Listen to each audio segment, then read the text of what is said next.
Session निम्नलिखित में किस कार्य में क्लोरीन, ठीक है, क्लोरीन का यूज़ होता है? तो देखिए क्लोरीन का तो बहुत सारा यूज़ होता है, लेकिन यहाँ पे पूछा किस में नहीं होता है, ठीक है। तो इसका जो करेक्ट आंसर क्या होगा, वो अगर रासायनिक उर्वरक में नहीं होता। बाकी आपका किस में होता है, तो विरंजक चूर्ण में होता ही है, डीडीटी में होता ही है, ठीक है। आंसू गैस फॉस्फेट जहरीली गैस के निर्माण में भी होता ही है, ठीक है। तो इन सभी में होता है। अगर नहीं की बात करें तो नहीं के लिए आंसर हो जाएगा आपका डी, ठीक है।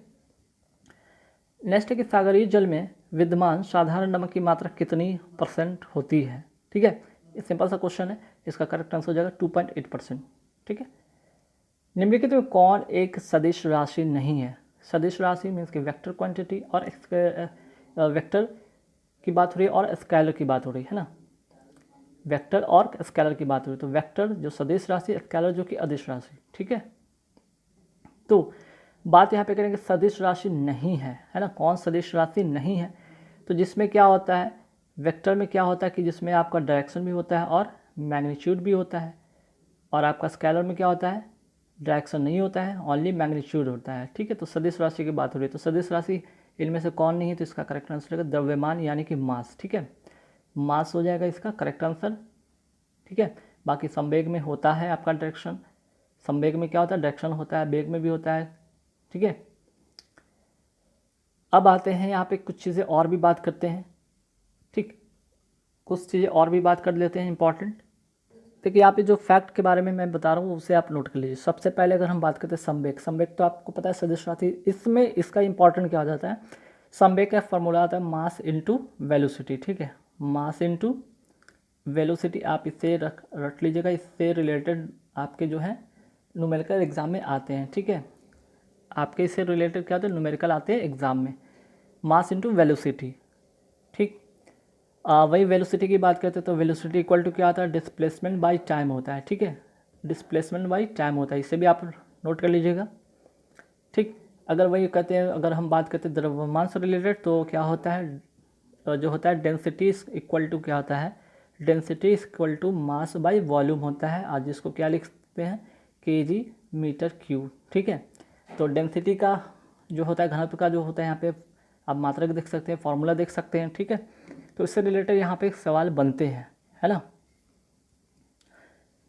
चलिए नेक्स्ट क्या है कि एम के एस प्रणाली में, ठीक है, एम के एस कहने का मतलब मीटर किलोग्राम सेकेंड, ठीक है। एक तो एम के एस होता है, एक होता है सी जी एस जिसका मतलब होता है कि सेंटीमीटर ग्राम सेकेंड, ठीक है। एक तो होता है मीटर किलोग्राम सेकेंड। तो इसमें पूछा गया है आपका कि मीटर जो है मीटर किलोग्राम सेकेंड में बल का मात्रा क्या होता है, तो इसका करेक्ट आंसर हो जाएगा न्यूटन, ठीक है, न्यूटन। और इसको क्या लिख सकते हैं, इसको ऐसे भी लिख सकते हैं न्यूटन को केजी मीटर स्क्वायर, ठीक है, केजी मीटर स्क्वायर भी लिख सकते हैं। तो यहाँ ध्यान रखिए। अच्छा अगर हम बात करें यहाँ पे ये हो गया, अगर सीजीएस यूनिट में अगर बल की मात्रा की बात करें तो क्या होता है, सीजीएस में होता है डाइन होता है इसका, ठीक है। इसका जो मात्रक होता है डाइन होता है, आप रट के रखिएगा इसे, इससे रिलेटेड काफ़ी सारे एग्जाम में आते हैं, ठीक है। चलिए नेक्स्ट क्वेश्चन पे आता है कि जीन का आकार कैसा होता है। देखिए जीन है क्या, तो जीन आपका होता है एक क्रोमोसोम में पाया जाता है, जो कि क्या होता है आपको, जो एक जनरेशन से दूसरे जनरेशन में उसके जो गुण होते हैं, ठीक है, उसको ट्रांसफ़र करते हैं जीन। तो जीन का आकार कैसा होता है, सर्पाकार होता है, मीन्स कि स्पायरल होता है, ठीक है।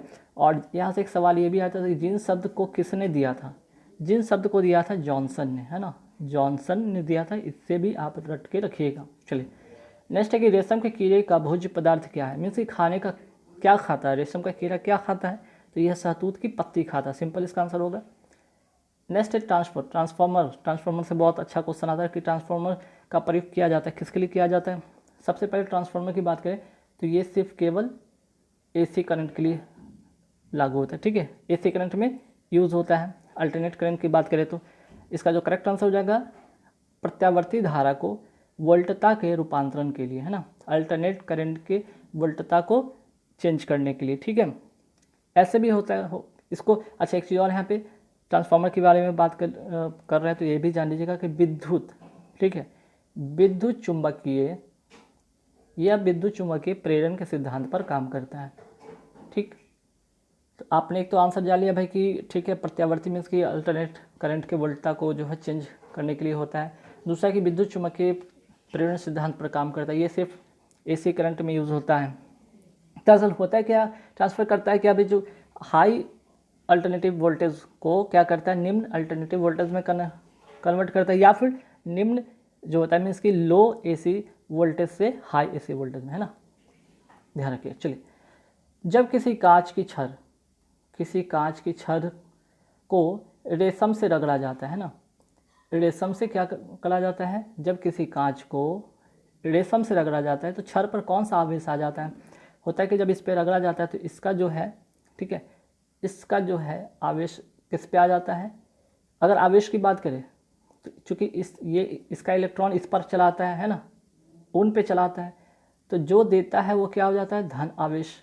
और जो ग्रहण करता है, जैसे ऊन के लिए क्या हो जाएगा, ऊन यहाँ पे ऋण आवेश हो जाएगा, ठीक है, ये ऋण आवेश हो जाएगा, और जबकि क्षर क्या हो जाएगा आपका, धन आवेश हो जाएगा, है ना। क्योंकि ये क्या कर रहा है, इलेक्ट्रॉन ट्रांसफर कर रहा है किस पर, ऊन पर, ऊन ग्रहण कर रहा है, अवशोषण कर रहा है, एब्जॉर्ब कर रहा है, इसलिए ऋण, जो लेगा वो ऋण, जो देगा वो पॉजिटिव, ठीक है। चलिए, गाय के गर्भधारण, ठीक है, गाय के गर्भधारण काल कितने दिनों का होता है, लगभग ये जस्ट लाइक ह्यूमन के जैसे होते हैं, 280 दिन के, लगभग 9 मंथ के, है ना, 9 मंथ के लगभग में, ठीक है। नेक्स्ट क्वेश्चन काफ़ी इंपॉर्टेंट है कि ध्वनि से रिलेटेड काफ़ी सारे मैंने चीज़ फैक्ट बताए थे, आपको इसके पहले वाले वीडियो देखने होंगे तो इससे आपको काफ़ी सारे फैक्ट उसमें मिलेंगे, ठीक है। ध्वनि हम नहीं सुन सकते, देखिए सुनने के लिए जो होता है ऑडिबल होता है, ऑडिबल, ऑडिबल क्या होता है, सुनने योग्य होता है ना, ठीक है। ऑडिबल की अगर हम बात करें तो ये सुनने लायक होता है। अल्ट्रासोनिक भी होता है, एक अल्ट्रासोनिक होता है वेव, एक होता है क्या होता है आपका इंफ्रासोनिक, ठीक है।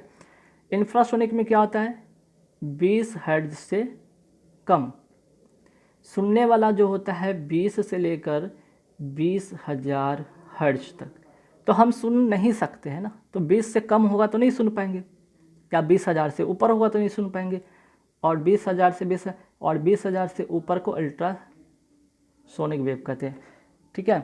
तो 20,000 से ऊपर होगा तो नहीं सुन पाएंगे, मीन्स कि 20 से लेकर 20,000 के बीच में तो हम सुनेंगे, है ना। तो 20 से लेकर 20,000, ये भी 20 के अंदर में आता है, 20 से 20,000 के बीच में आता है, 200 भी आता है, 20,000 के अंदर ही आता है, ये होगा इसका करेक्ट आंसर। क्यों 25,000 हो गया, ये अल्ट्रासोनिक वेव हो गया। अल्ट्रासोनिक वेव को हम सुन नहीं पाते हैं ना, केवल बिल्ली, चमगादड़, कुत्ता ऐसे जीव ही सुन पाते हैं ना। चलिए, नेक्स्ट है किसी भी पेड़ की आयु का ज्ञात कैसे होता है, तो जो उसका जो पेड़ का जो तना होता है ना, उसके वलयाकार से इसके माध्यम से पता चलता है, ठीक है, यानी कि इसका करेक्ट आंसर हो जाएगा क। नेक्स्ट है कि गंदे जल में जमे हुए मच्छरों को नष्ट करने के लिए केरोसिन तेल का यूज़ किया जाता है ना। गंदे जल में जमे हुए मच्छर को नष्ट करने के लिए हम केरोसिन का यूज़ क्यों करते हैं, होता है क्या है कि ये जो उसका सरफेस टेंशन होता है वाटर का, वो कम कर देता है ना, क्या कर देता है, सरफेस टेंशन जो होता है वो कम कर देता है। तो बात यहाँ सरफेस टेंशन से आते हैं रिलेटेड सवाल, सरफेस टेंशन का फॉर्मूला आप नोट कर लीजिए, surface tension equal to force by area, sorry force by length, है ना। इसको कैसे लिखते हैं, न्यूटन पर मीटर स्क्वायर, ठीक है, ध्यान रखिएगा। चलिए, नेक्स्ट क्वेश्चन पे आते हैं कि प्रकाश वर्ष का अर्थ क्या है। प्रकाश वर्ष दूरी मापने का काम करता है, प्रकाश वर्ष मतलब दूरी का मेजरमेंट करेगा, लेकिन किसका, है ना, ये करेगा प्रकाश द्वारा, ठीक है, प्रकाश द्वारा एक साल में की गई दूरी, ठीक है। तो एक प्रकाश वर्ष बराबर नोट कर लीजिएगा, एक प्रकाश वर्ष बराबर कितना होता है, एग्जाम में बहुत बार रिपीट हुआ है क्वेश्चन, 9.46 इंटू 10⁻15 मीटर, ठीक है, ये हो गया। एक और होता है आपका पारसेक होता है, एक पारसेक बराबर, ठीक है, एक पारसेक बराबर कितना होता है, एक पारसेक बराबर आपका होता है 3.26 प्रकाश वर्ष, ठीक है, प्रकाश वर्ष होता है 3.26 प्रकाश वर्ष होता है, या इसको हम कैसे लिख सकते हैं 3.08 इंटू 10⁻16 मीटर, ठीक है। तो ध्यान रखिएगा, प्रकाश वर्ष होता है दूरी मापने का, पारसेक भी होता है दूरी मापने का, तो प्रकाश जो दूरी होता है ये पारसेक उससे भी ज़्यादा दूरी होता है, ठीक है। निम्नलिखित में से किसे फ्यूचर ऑफ मेटल कहते हैं ना, मेटल ऑफ फ्यूचर कहते हैं, भविष्य का धातु किसे कहा जाता है? इसका करेक्ट आंसर हो जाएगा टाइटेनियम। ठीक है, इसका करेक्ट आंसर क्या हो जाएगा? टाइटेनियम। पृथ्वी की गोलाकार छाया चंद्रमा पर पड़ती है कब? कब? जब ये चंद्र ग्रहण का समय होता है तब, जब ये सन हो, ये मून हो, और ये क्या हो, आपका अर्थ हो, तो ऐसे कंडीशन में होता है। और हमेशा ही क्या होता है? पूर्णिमा की रात्रि में ही होता है, पूर्णिमा की रात्रि में ये होता है। ठीक है, चलिए नेक्स्ट क्वेश्चन पे आते हैं कि निम्नलिखित में किस स्थान पर ताप विद्युत केंद्र स्थित है? ठीक है, इसका जो करेक्ट आंसर होगा आप हमें बताएंगे। अगर हम बात करें कि ताप विद्युत केंद्र है ना, ताप विद्युत केंद्र कहाँ कहाँ पे, तो आप इसे नोट कीजिए। इसमें इनमें से सभी मीन्स कि नौराला जो कि उत्तर प्रदेश में है, यहाँ भी है, कलपक्कम जो कि केरल में है, ठीक है, और यहाँ कहलगांव में भी है। ध्यान रखिए, ये बातें आप याद रखिएगा कि नौराला जो कि उत्तर प्रदेश की अगर हम बात कर रहे हैं, ठीक है, नौराला विद्युत गृह जो है आपका कहाँ पे है? यहाँ पे उत्तर प्रदेश वाला कई बार पूछा गया है। कलपक्कम जो कि कलपक्कम क्या हो जाएगा? केरल में हो जाएगा। और कहलगांव की बात हो गई, कहलगांव भी है, ठीक है। तो इससे बहुत बार एग्जाम में पूछा जाता है। अच्छा, इससे और भी 2-3 बातें जैसे पूछा जाता है, और क्या, जैसे कि रावत भाटा, ठीक है, ये कहाँ पे है आपका? राजस्थान में है, ठीक है। कलपक्कम तो हो गया आपका। अच्छा, कलपक्कम यहाँ पे केरल में नहीं होगा, ये तमिलनाडु में होगा। इसको आप तमिलनाडु करिए, तमिलनाडु, ठीक है। कलपक्कम आपका तमिलनाडु में है। बाकी रावत भाटा जो कि राजस्थान में अक्सर पूछा जाता है, ठीक है। चलिए तारापुर की अगर बात करते हैं तो तारापुर भी पूछा जाता है बहुत बार, महाराष्ट्र में है ये, ठीक है।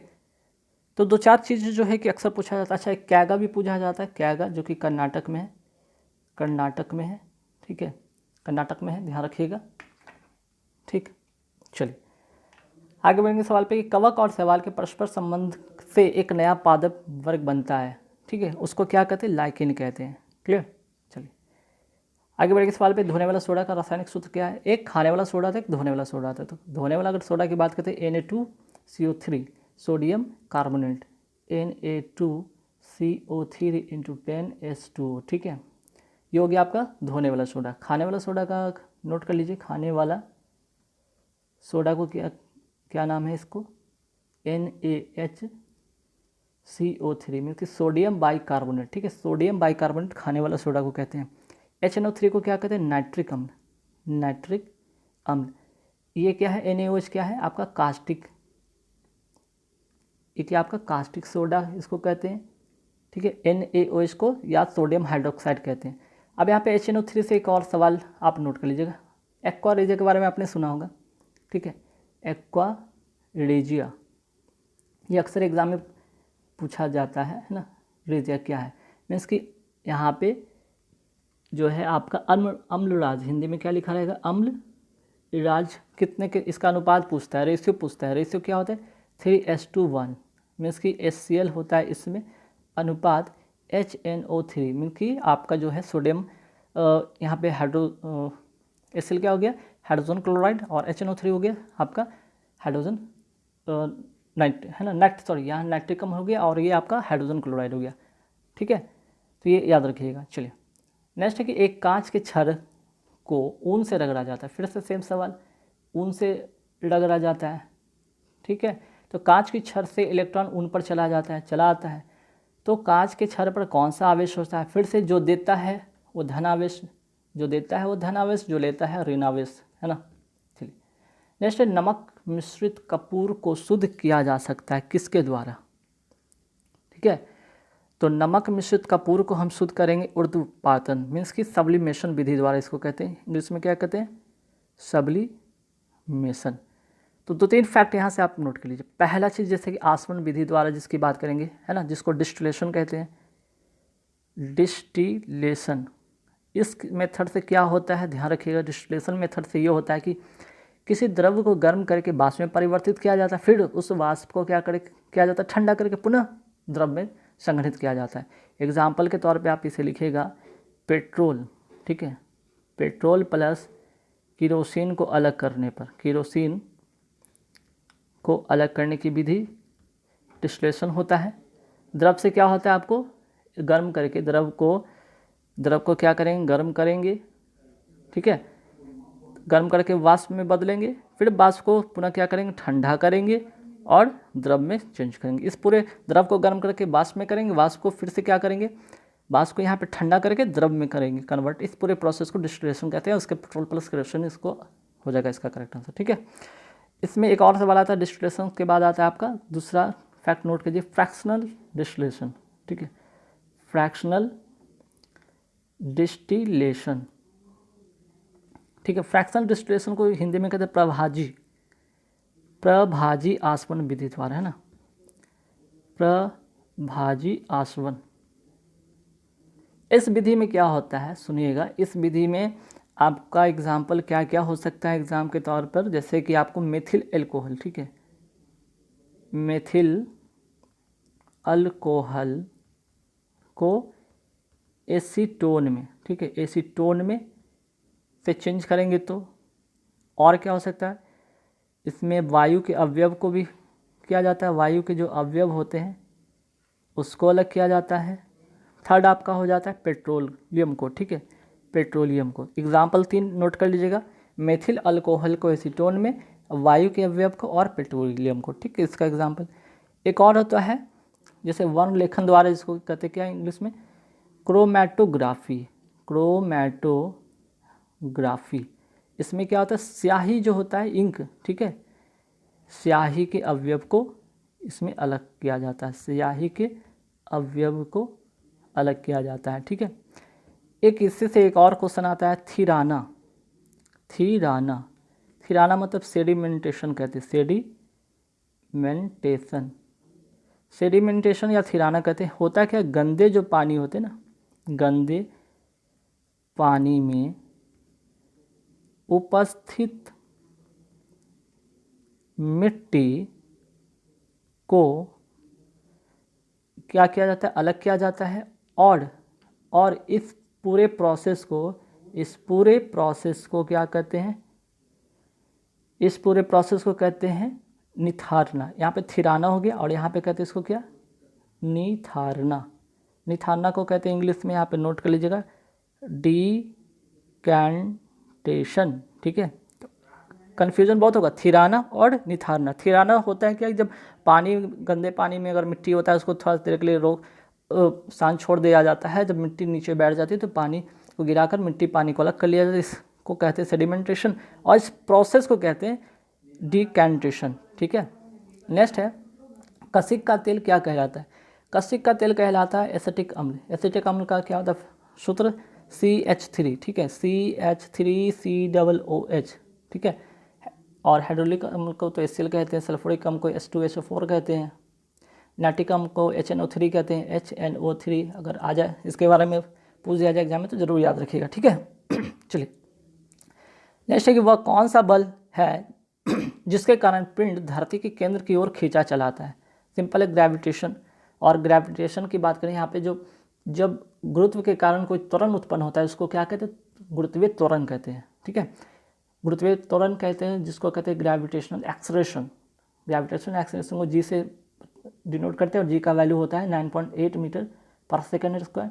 एक होता है ग्रेविटेशनल कांस्टेंट होता है जिसको कैपिटल जी से लिखते हैं, और इसका क्या होता है value 6.67 into 10⁻11 newton metre square पर केजी स्क्वायर, ठीक है। ये मात्रा जरूर याद रखिएगा। चलिए नेक्स्ट जो क्वेश्चन है आपका कि वह गुण जिसके कारण एक ही तत्व कई रूपों में पाया जाता है। एक ही तत्व कई रूपों में पाया जाता है उसको अपरूपता कहते हैं, अपरूप। जैसे कि आपका एग्जाम्पल के तौर पे आप हीरा लीजिए, ग्रेफाइट लीजिए, ठीक है, ग्रेफाइट। नेक्स्ट है कि लाल कमल का फूल हरे प्रकाश में देखने पर कैसा दिखाई देगा, ये काला दिखाई देगा, ठीक है। लाल कमल को फूल को अगर हरे प्रकाश से देखते हैं, ठीक है, लाल कमल को अगर हरे प्रकाश से देखते हैं तो कैसा दिखाई देगा, काला, ठीक है। नेक्स्ट है स्तंभ ब के स्रोत का मिलान स्तंभ अ से करना, मीन्स कि कॉलम मिलान करना ए और बी को। देखिए फॉर्मिक अम्ल किस में पाया जाता है, फॉर्मिक अम्ल पाया जाता है, सभी को याद होना चाहिए, फॉर्मिक चींटी में पाया जाता है, ठीक है। फिर बात करते हैं सिट्रिक अम्ल। सिट्रिक अम्ल पाया जाता है नींबू में। और टार्टरिक अम्ल पाया जाता है इमली में।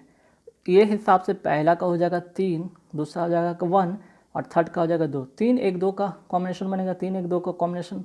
चलिए यहाँ पे ऑप्शन नहीं, कोई बात नहीं, तो आप सीधे सीधे ऐसे टिक कर ले, याद कर लीजिएगा, ठीक है। तो गाइस यहाँ 25 क्वेश्चन मैंने करा दी। कैसा लगा वीडियो कमेंट करके जरूर